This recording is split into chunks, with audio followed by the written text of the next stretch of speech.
आज से कुछ ही महीने पहले सामने आई थी खबर कि NHAI जो है वो बहुत सारी प्रॉब्लम से गुजर रहा है। इनफैक्ट बताया गया था कि NHAI के ऊपर जो टोटल डेट चढ़ चुका है वो ऑलमोस्ट 3.5 लाख करोड़ के आसपास का डेट है, जिसकी वजह से NHAI को सरकार के द्वारा नए रोड कंस्ट्रक्शन प्रोजेक्ट्स जो हैं वो नहीं दिए जा रहे थे। लेकिन दोस्तों अब रिसेंटली हमारे जो मंत्री हैं मिस्टर नितिन गडकरी, उनके द्वारा एक बहुत ही बड़ा बयान दिया गया है। इन्होंने यहां पर बयान में कहा है कि NHAI की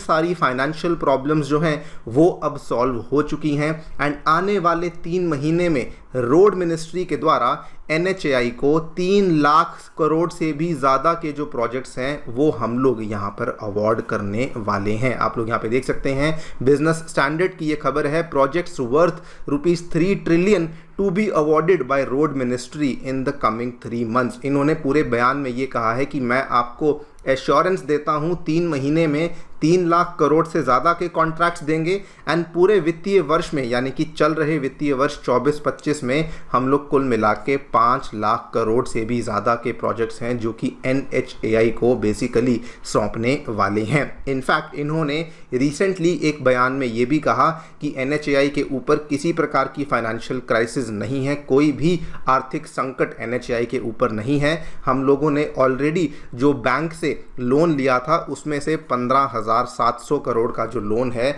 वो ऑलरेडी यहाँ पे चुका दिया गया है। इनफैक्ट इन्होंने यहाँ पर ये भी बताया है कि NHAI जो है वो अब पैसा रेज करने के लिए, फंड्स को रेज करने के लिए नई स्ट्रैटेजीज को अपनाने वाला है, जिसमें कि रोड एसेट मोनेटाइजेशन के माध्यम से 54,000 करोड़ के फंड्स को यहाँ पे रेस किया जाएगा, जो कि मैं आपको पहले ही बता दूं this is the largest ever road monetisation programme जो कि NHAI के द्वारा इस साल 2024-25 के अंदर बेसिकली प्लान किया गया है। साथ में ये भी बताया गया है कि इन्विट्स, जिसको हम लोग इंफ्रास्ट्रक्चर इन्वेस्टमेंट ट्रस्ट बोलते हैं, उसको लेकर भी कहा गया है कि उसके माध्यम से भी हम लोग 15 से 20 हज़ार करोड़ के आसपास का पैसा है जो कि 2024-25 में यहाँ पे रेज करने वाले हैं। बात करेंगे दोस्तों इस पूरी की पूरी डेवलपमेंट के बारे में, क्या क्या यहाँ पे गडकरी जी के द्वारा इस बयान में कहा गया है, क्या स्ट्रैटेजी है जिसके माध्यम से NHAI अपनी फाइनेंशियल प्रॉब्लम्स को सॉल्व करेगा, इसके बारे में चर्चा भी करी जाएगी। आइए शुरू करते हैं मेरे साथ। मेरा नाम है अनिरुद्ध। यदि आप लोग हमें फॉलो करना चाहते हैं, हमारे लेक्चर्स के अपडेट्स को प्राप्त करना चाहते हैं, तो यहाँ पर दिए गए टेलीग्राम चैनल्स के माध्यम से ऐसा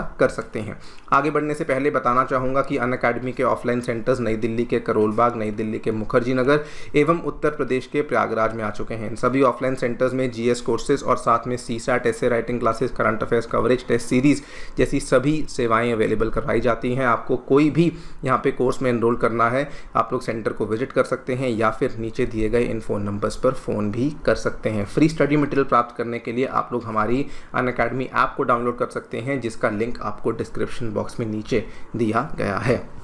all right, so directly coming to the बयान जो कि यहाँ पे गडकरी साहब के द्वारा दिया गया है, इन्होंने यहाँ पर साफ साफ कहा कि जल्दी ही हमारी जो रोड मिनिस्ट्री है वो NHAI को 3 लाख करोड़ के आसपास के रोड कॉन्ट्रैक्ट्स हैं जो कि 3 महीने के अंदर अंदर बेसिकली अवार्ड किए जाएंगे। और पूरे वित्तीय वर्ष की बात करें तो 5 लाख करोड़ से भी ज़्यादा के हम लोग कॉन्ट्रैक्ट्स हैं जो कि NHAI को देने वाले हैं। ये अपने आप में एक बहुत बड़ा बयान इसलिए बन जाता है दोस्तों, बिकॉज अगर आप पिछला पूरा वित्तीय वर्ष देखें, यानी कि पूरा 2023-24 का वर्ष देखें और इवन ये वाला जो वित्तीय वर्ष जो कि इस साल अप्रैल 2024 में शुरू हुआ है, तब से लेकर अब तक हमारी जो हाईवे कंस्ट्रक्शन है वो बहुत ही ज़्यादा धीरे चल रही थी। इनफैक्ट इसमें अगर आप इसी साल का डेटा देखेंगे तो करंट फाइनेंशियल ईयर में NHAI को केवल 3 प्रोजेक्ट्स दिए गए हैं, जिसमें कि केवल 47 किलोमीटर की कंस्ट्रक्शन उनके द्वारा करी जाएगी। और ये बहुत सारी प्रॉब्लम से NHAI गुजर रहा था, जिसकी वजह से हमें हाईवे कंस्ट्रक्शन में इतना ज़्यादा स्लो डाउन देखने को मिल रहा था। लेकिन अब गडकरी जी ने यहाँ पर साफ साफ कहा है कि फंड्स रेज करना NHAI के लिए या फिर हमारी रोड मिनिस्ट्री के लिए ये एक प्रॉब्लम नहीं होने वाली है। उन्होंने कहा है कि कैपिटल मार्केट में NHAI का एक बहुत ही बढ़िया रेपुटेशन है, जिसकी वजह से फंड्स रेज करना प्रॉब्लमेटिक नहीं होने वाला है। पैसा कहाँ कहाँ से आएगा उसका भी पूरा का पूरा ब्यौरा इनके द्वारा दिया गया है। इन्होंने सबसे पहले तो कहा है कि करंटली जो टोल से आने वाली इनकम है सरकार को, वो 45,000 करोड़ पे फिलहाल देखने को मिलती है, और आने वाले 2 सालों के अंदर अंदर ये वाला जो आंकड़ा है ये 3 गुना बढ़कर हो जाएगा 1.4 लाख करोड़। तो पहले तो बहुत सारा पैसा हमको डायरेक्टली टोल से मिलने लगेगा, लेकिन जो सबसे बड़ी स्ट्रैटेजी जो कि यहाँ पर तैयार करी गई है दैट इज़ कि रोड एसेट्स को बेसिकली मोनेटाइज किया जाएगा। यहाँ पर कहा है कि we are now monetizing the road assets, जिसके माध्यम से हमें ढेर सारा पैसा मिलने वाला है। इसमें आंकड़े बताए गए हैं कि इसी वित्तीय वर्ष में 54,000 करोड़ के आसपास की मोनेटाइजेशन को यहाँ पे प्लान किया गया है। मोनेटाइजेशन कैसे होने वाली है, इसमें एक तो यहाँ पे सरकार ने बताया है कि टोल ऑपरेट ट्रांसफ़र के माध्यम से हम लोग मोनेटाइजेशन को करने वाले हैं। यानी कि मान लीजिए कोई सड़क थी जो कि सरकार जिसको चलाती थी, लेकिन अब सरकार क्या करेगी कि वो वाली सरकार वो जो रोड है उसको किसी प्राइवेट प्लेयर को दे देगी। वो प्राइवेट प्लेयर वहाँ पे खड़े होकर टोल चलाएगा, वहाँ पे टोल से पैसा इकट्ठा करेगा, उसको ऑपरेट करेगा, एंड जब सरकार के पास पैसा आ जाएगा तो वापस हम लोग उस वाली रोड को उस प्राइवेट प्लेयर से वापस ले लेंगे। लेकिन तब तक वो वाला जो लोड है हमारे ऊपर कम हो जाएगा और हमें बदले में प्राइवेट प्लेयर से पैसा मिल जाएगा। साथ ही में इनविट्स, जिसको हम लोग बोलते हैं इंफ्रास्ट्रक्चर इन्वेस्टमेंट ट्रस्ट, जो लोग इसके बारे में नहीं जानते, ये दोस्तों एक ऐसे ट्रस्ट की तरह काम करता है जैसे एग्जैक्टली म्यूचुअल फंड्स काम करते हैं। तो इसमें क्या होता है, अलग अलग जो रिटेल इन्वेस्टर्स होते हैं उनसे पैसा इकट्ठा किया जाता है, पैसा रेज किया जाता है, और सरकार उनको बदले में एक पर्टिकुलर टाइम पीरियड में ये कमिटमेंट देती है कि अगर आज आप हमें इतना पैसा देते हैं तो हम लोग आपको कुछ टाइम के बाद इतना पैसा जो है वो लौटा देंगे। तो दूसरा जो बहुत बड़ा चंक ऑफ मनी है 15 से 20 हज़ार करोड़ का 2024-25 में, वो इनविट्स के माध्यम से हमें देखने को मिलने वाला है। एंड तीसरा बताया गया है कि प्रोजेक्ट बेस्ड फाइनेंसिंग के माध्यम से भी बहुत सारा पैसा इकट्ठा किया जाएगा। प्रोजेक्ट बेस्ड फाइनेंसिंग क्या होती है, जैसे मान लीजिए कोई सड़क है, कोई एक्सप्रेसवे है जो कि सरकार बना रही है, तो उसके लिए अगर पैसे की आवश्यकता है तो प्राइवेट प्लेयर को बुला करके बोला जाएगा कि आप यहाँ पर इस सड़क को बनाइए, आज की डेट में इसको आप चलाइए, लेकिन धीरे धीरे इस सड़क को आपसे हम लोग ले लेंगे जब हमारे पास पैसा इकट्ठा हो जाएगा। ये वाली स्ट्रैटेजीज हैं जो कि यहाँ पर अपनाई जाएंगी, जिसके माध्यम से 54,000 करोड़ का जो मोनेटाइजेशन है रोड एसेट से, वो बेसिकली NHAI के द्वारा इकट्ठा किया जाने वाला है। नाउ ये पिछले साल का अगर मैं आपको आंकड़ा बताऊं तो पिछले साल सरकार के द्वारा 49,000 करोड़ के आसपास का रेवेन्यू इसी तरीके से लाया गया था, लेकिन इस बार हमारा जो टोटल रेवेन्यू इस तरीके की मोनेटाइजेशन से हम लोग लाने वाले हैं that is going to be almost 54,000 crore. बल्कि